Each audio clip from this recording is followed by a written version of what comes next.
Hi, everybody. Welcome to the Speedy Turtle Tech Show. My name is Colin, and I'm your host today. Well, every day, as a matter of fact. I'd like to go ahead and take a moment and thank Impact Web Audio for going through and financing Speedy Turtle Tech. If you've ever wanted to go ahead and have audio on your website, Impact Web Audio is the way to go. You don't have to deal with any HTML code or any kind of code whatsoever. You just record it and put it on. It's real easy. Today we're going to go ahead and talk about accessibility. Now, in the last couple of episodes or podcasts, whatever you want to call them, we've gone over what types of Windows issues have been out there. Well, I want to go ahead and bring a positive to Windows and make sure that you guys know that, I'm not downing it and saying, oh, go get a Mac or anything. It's important that you know all the different features that Windows has to offer. So today we're going to go ahead and talk about accessibility, where it's come through the ages, where it's at now, and I felt that it would be appropriate for us to go ahead and have somebody that's dealt with features like accessibility in the past. So I brought on Mr. Michael Blaze, and he's going to go ahead and help us out with this subject. Michael, are you Hi, there? Colin. How are you this evening? I'm doing fine. How are you doing? Doing good.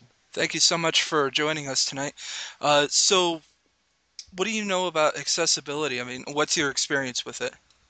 Well, accessibility has been kind of near and dear to my heart for a number of years, mainly because of the fact that it's something that I use. I'm visually impaired. I have to blow up my screen to be able to read it. And my wife is totally blind, so I have uh, I have intimate experience, if you will, with using accessibility. I've been using accessibility software since probably about 1989. So a real long time. You definitely have experience with it. Now, you're talking about blowing up your screen. You're talking about zooming in at that point, right? Exactly. Now, if you guys don't know about this, you can actually make it so that your desktop is larger. You can make your icons larger. You can make your taskbar larger. It's really easy to do. You just go to Start and then go into, I'm sorry, you right-click on the desktop, you go to Personalize, and then you can go ahead and adjust your settings there. And Exactly. it's really easy to work with. The only bad thing is that anytime that you make a change to it, you have to restart your computer to go ahead and make it go through. Yes, that's correct. And it also affects the way that websites look, right? Yes, it does. Uh, some some websites have issues with accessibility. What'll happen is like there are some websites that use like maybe an older version of Flash, and they'll cause all kinds of weird problems.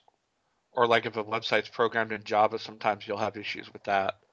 That's been probably the biggest challenge, if you will, with accessibility is online. I mean, online is such a great equalizer for people with disabilities. It's unfortunate that programmers and web developers have not caught up with that. Yeah, and it's so important that, people are coding in the alt text for the image or to make sure that something is rescalable to whatever computer size that you have, because if you're not doing that, then you're losing a demographic. Oh, absolutely. And and my wife, I mean, she spends money on the internet, but she comes to a page and all she hears is graphic, graphic, graphic, graphic, graphic, or link, link, link, link, link, but there's no description on what the link is or what the graphic is. She'll go somewhere else, and you just lost out on her business. Now, that's actually another feature within Windows accessibility is you can actually have the computer talk to you and tell you everything that's on the screen. Right. It's not a perfect technology, but it will work in the interim. There are better solutions, better software solutions. Yeah, as a matter of fact, I've found that the voice is too fast for me to understand whatever I'm trying to go through it. Yeah, but it's funny because blind people get used to listening to the voice at that speed. Teresa, sometimes she'll be listening to something, and I have to really stop for a second and intently listen to be able to understand what the heck the thing is saying. So it's definitely about using your other senses. Yeah, it is. It's a lot has a lot to do with just listening. I mean, blind people rely on their ears more than anything. Right. So how So, far has technology come since 1989? oh my goodness, where do you start? I mean, I remember this isn't exactly computer related, but um, I think it's a good place to talk. Well, I can talk about two things.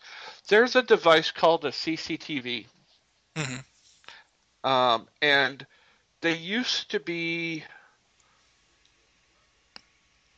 the original ones looked like you would expect an electron microscope to look. I mean, they would literally take a video camera and aim it down at a platform, and it wouldn't record necessarily, but it would display that image, and then you could make that image bigger.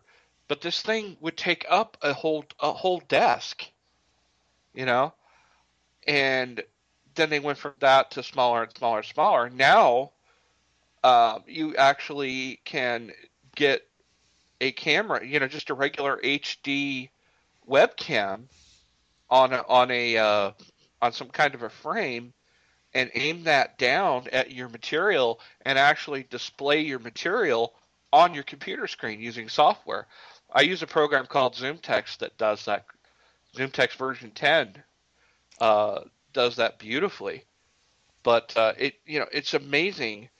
And I remember originally, in order for you to have speech on your computer, you had to have a special card. And I remember the first cards called. Do you remember when we were working on some of the older computers and we had a card? It was probably about 12 inches long. Yeah, yeah, I remember those. Um, you know, and you had to have this special card, and you had to go in and configure it with the dip switches in order to make sure that it was set up correctly. But that's how you got the speech out, and it went from there. Yep. When they finally developed sound cards, then the software started working with sound cards. Right. Yeah. I mean, it's definitely come a long way as far as hardware and software compatibility. And I'm sure you remember with sound cards when the Sound Blaster Live came out, Hmm. when you had the dual channel sound cards. Oh yes. Well, that was the big issue too, because your speech would take over whatever system sounds that you had. So you almost had to have a separate sound card if you didn't have a sound card that had that dual channel capability.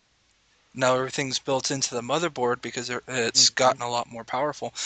And Oh that's yeah. something that I touch a lot on in this show is that how much technology is progressing. Going from Windows 95 to Windows 8 and seeing the catastrophe that is. But that's for an entirely different show. Um, but talking about the accessibility, it really brings it really brings everybody together, and it allows uh, people who aren't able to see or who don't necessarily have the ability to type a way to go ahead and communicate with the rest of the world. Oh sure. Yeah. Now you're talking about screen dictation, or not screen dictation. You're talking about About dictation, yes. yeah, dictation. Yeah, there's another example.